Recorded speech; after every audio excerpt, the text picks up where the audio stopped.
Welcome to Atoy Customs Vlog. So ipapakita ko itong Toyota Grandia GL. Ang pinagkaiba nito, meron itong dalawang wheelchair lift.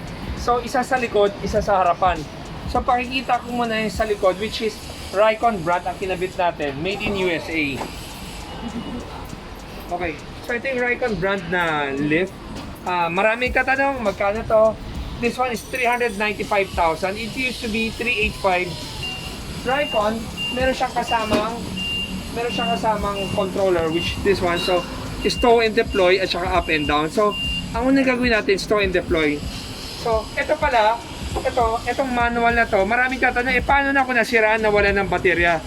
Ito yung solusyon. Ito yung parang i-jack mo siya para umangat at bumaba yung wheelchair lift mo. So, pag pinot ito deploy, nakita mo siya, baba siya ng ganyan.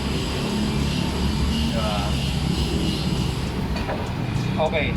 Pag naka-deploy na siya, ang next na gagawin natin is pipindutin natin itong down para makapasok yung wheelchair. Tapos, pansin niyo itong ramp na to. Itong ramp na yan, pag nasa side niya, bababa yan.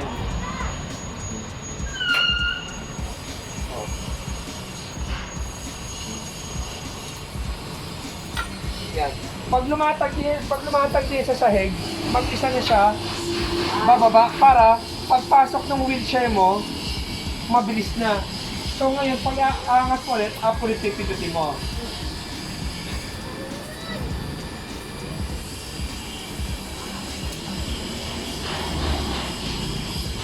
Okay. So guys, ngayon ito, nakaangat siya para habang maangat, nakalock siya, hindi siya aatras. Pangalawa, pagpasok na, doon mo na magkakaroon ng daanan papunta doon sa station niya. Ngayon, meron na papakita sa inyo floor lock. Okay.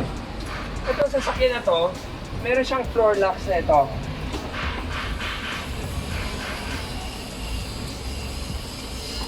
So pag pinindot mo siya, i-hook mo siya sa wheelchair. So para siyang seat belt ng wheelchair. So meron kang apat. So 1, 2, 3, and 4.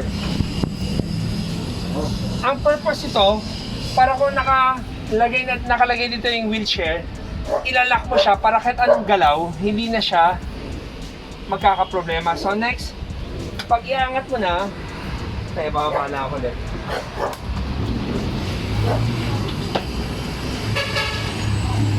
Pindutin mo na itong stove. Ano? So pagkatapos yan, ilalagay mo siya sa lagayan niya. So ganun lang kasimple ang pag-operate ito. So ngayon ipapakita ko naman yung sa harapan. So itong next na makita nyo wheelchair lift, ito naman this one is made in China. We put our own brand na, Welift, kasi yan na yung pinopromote namin ngayon. Kasi yung supplier namin, sabi niya kailangan lagyan ng brand. So nilagyan namin ng brand sa Philippines, which is Welift. Pero this one is made in China. Lagi tinatanong, matibay ba to o hindi? This one can carry about 280 pounds na tao. Pero syempre, pag nagkarga ka ng over 300 pounds, masisira. So yung gagamit to dapat should be always aware na ano yung weight ng pasyente. So papakita ko man how to operate. Meron siyang seat belt, and then meron siyang ito, so parang ano may paa mo. So all you have to do is pipindutin mo lang to.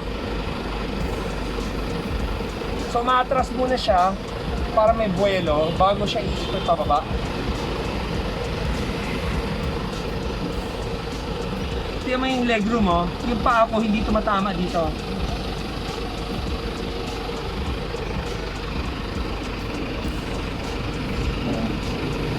So isang function na pipindutin mo.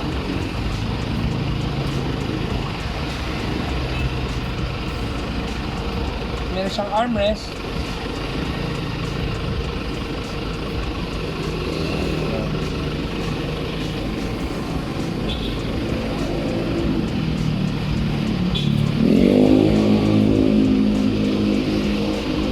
Okay guys, ito yung pinakamababang point niya. So, ito, para kang tumayo lang. At kung ano ka, kung sakaling meron sa family nyo na kailangan alalayan, ito na yung pinababa niya. So, hahawak na siya, uupo. Yung iba, hindi kayang iangat yung paa, pero kung kaya mo iangat yung paa, dapat nakaangat yung paa. Tapos pag paakyat, pipindutin mo na itong asul na to. Wala ka na ibang pipindutin, kundi itong dalawa lang, left and right. So ngayon left naman. So ako, I'm 200 pounds. So kayang-kaya ako na makina ito na walang problema.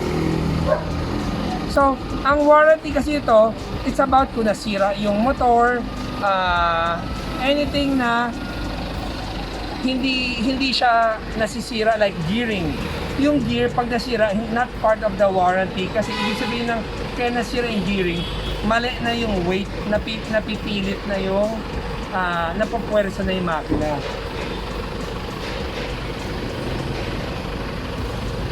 So guys, ito lang medyo mahal to. Price of this one is 435,000 itong upuan na to. If you want to buy yung mga Japanese brand, pwede rin. Pero ang price ng Japanese brand is almost 700,000 din. So we have the switch here ngayon. Kung gusto ko i-level na i-atras ko, ito siya. Diba? So guys, if you're interested with this setup or wheelchair lift, you can call our office at 3411-5858 at saka 34141-068. First time lang kami nagkabit ng dalawang wheelchair in one van. So, you don't need naman itong dalawa. Importante lang, pinakita lang namin, meron sa side, meron sa likod. At the end of the day, kayo mamimili. We sell different products of lift. Yung sa likod, we have the China.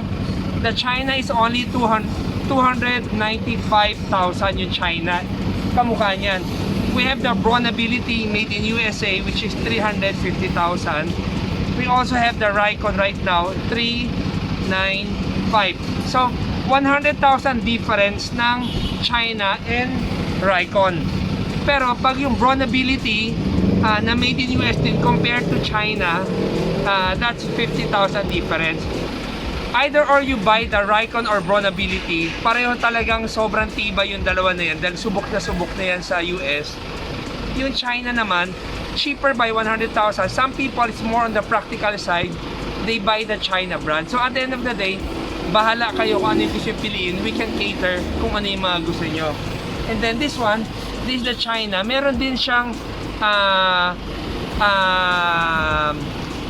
other end na mas mahal dito, which is the auto adapt. So sa auto adapt, you can check their website. They're also selling this one. So parang we can also recommend you if you want higher end than this one. So guys, thank you for watching our video and sana nagustuhan nyo. Always remember, Jesus loves you and God bless. Please like, share, and subscribe. Like, share, subscribe. I hope na gusto niyo yung mga video namin, especially pinakita namin ngayon lang. So, guys, I hope na gusto niyo ang aming mga video. So, yan yung video na pinakita namin ngayon. And then, ang una niyo gagawin, please like, share, and press the subscribe button para makita niyo pa ang aming more videos. Marami pa kaming videos na pwede ipakita sa inyo. Lalong-lalo na kung mahilig ka sa kotse at mahilig ka sa mga customized van, perfect ang page nito. So guys, thank you for watching our video and always remember, Jesus loves you and God bless.